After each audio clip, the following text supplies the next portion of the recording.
खुलुमबाय Bodoland एंखं television studio आं हायना सिगयारि दिनै फुंबिलिनि गाहाय रादाबफोराव दङ। दुलाराय आसाम ट्राइबेल फरायसा आफादनि बोसोनगिरि राजु देउरिया चिरांनि डिसिखौ लोगो हमदों। प्रमद बर'आ बिटिसिआव जेबो मोजां खामानि मावाखै नाथाय बिटिसिखौ गाज्रिसो खालामदों हाग्रामा। बक'आव गथ'सा थैनाय जाथायखौ लोब्बा लानानै सानै हाग्रा बिफाननि मावफारिया खाजादों। दानिया फैदो आबुं रादाबाव।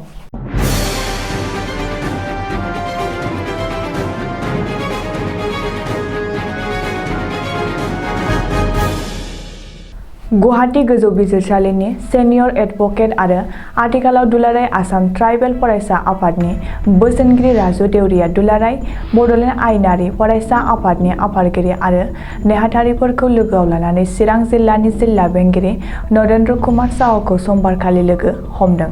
डिसि नरेन्द्र कुमार साहुखौ लोगो हमनानै राजु देउरिया खावलायदों दि थांनाय 2014 मायथाइयाव माखासे मुसलमान दुथांफोरजों जिनाहारि खालामजानानै बुथारजानाय दयाश्री मुसाहारिनि बिमा फानाश्री मुसाहारिया दासिमबो खहा सुफुंनाय सोरखारारि जेबो मोनाखै। मानो होनोब्ला चिरां जिल्लानि डिसिआ दासिमबो फानाश्री मुसाहारिनि बेंक एकाउन्ट नाम्बारखौ गुवाहाटीआव दैथाय हराखै, जायनि जाहोनाव फानाश्री मुसाहारिया गावनि मोननो गोनां सोरखारारि अनसुंथाइ एबा खहा सुफुंनाय रांखौ मोननो हायाखै।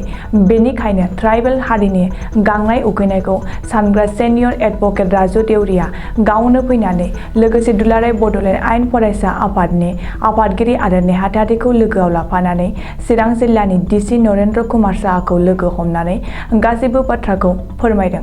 खौरांगिरिनि सिगाङाव बुंथिनाय बादिब्ला दाबावैनो एबा थाबैनो फानाश्री मुसाहारिनि बेंक एकाउन्ट नाम्बारखौ चिरां जिल्लानि डिसि नरेन्द्र कुमार साहाया गुवाहाटीआव दैथाय हरसिगोन। बिपिएफ दोलोनि आफादगिरि आरो आगु बिटिसिनि गाहाय हाग्रामा महिलारिया खौरांगिरिनि सिगाङाव बुंदों दि प्रमद बर'जों दैदेनजानाय आथिखालनि बिटिसि सोरखारा दासिम रायजो राजानि थाखाय जेबो मोजां खामानि मावनो हायाखै।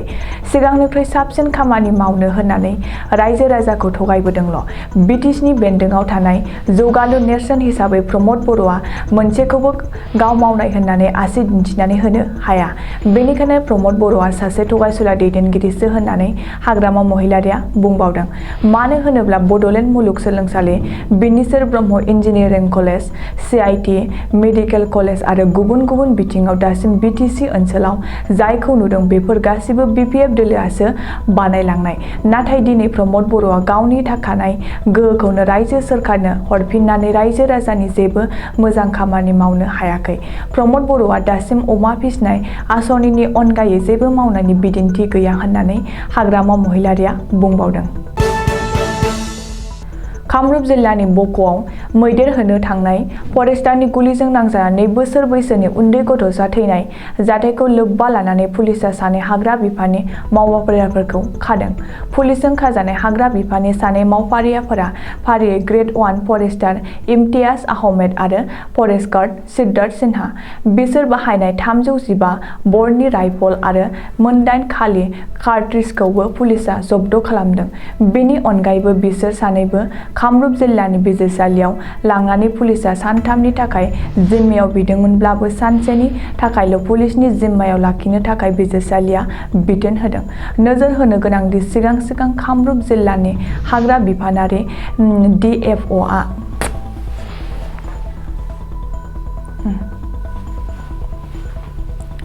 नोजोर होनो गोनांदि सिगां कामरुप जिल्लानि हाग्रा बिफानारि DFOआ फरेस्टारनि गुलिजों गथ'साया थैयाखै होननानै बुंदोंमोन।